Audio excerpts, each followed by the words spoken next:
Today I will show you that how I prepare organic fertilizer for my plants and which food you shouldn't use for the plant growth.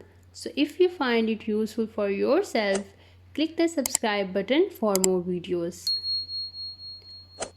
Firstly, I collect all the peels of fruits and vegetables in this bowl.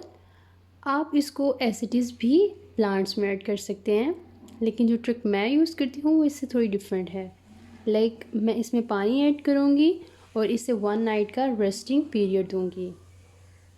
Y I do this? Because fruits और vegetables की peel में जितने भी nutrients हैं वो पानी में add up हो जाएं और फिर मैं इसे प्लांट्स के लिए यूटिलाइज़ कर सकूँ।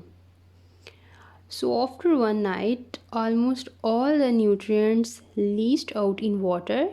Now you can filter it for your plants.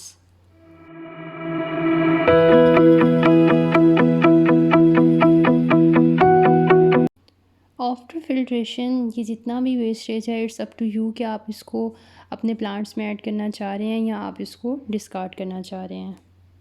पानी का कलर ही आपको बता रहा है कि न्यूट्रिएंट्स इसमें मौजूद हैं। अब मैं इसे अपने पौधों में ऐड करूँगी।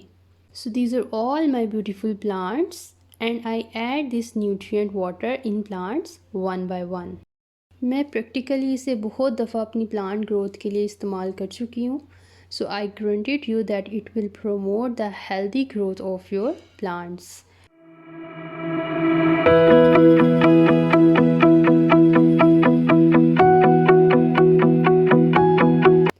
अब मैं उन चीज़ों के बारे में बात करूँगी कि जिन्हें आप अपनी प्लांट ग्रोथ के लिए इस्तेमाल कर सकते हैं।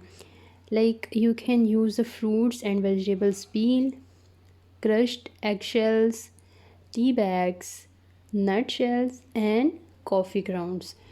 You can add all these stuff into your plant so that you can promote the healthy growth of your plants.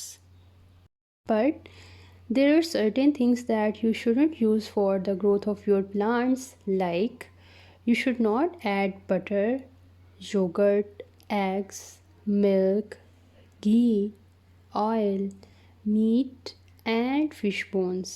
क्योंकि ये सारी चीज़ें आपके पौधों में बहुत अनप्लेजेंट स्मेल क्रिएट करती हैं और बहुत ज़्यादा इंसेक्ट्स को अट्रैक्ट करती हैं।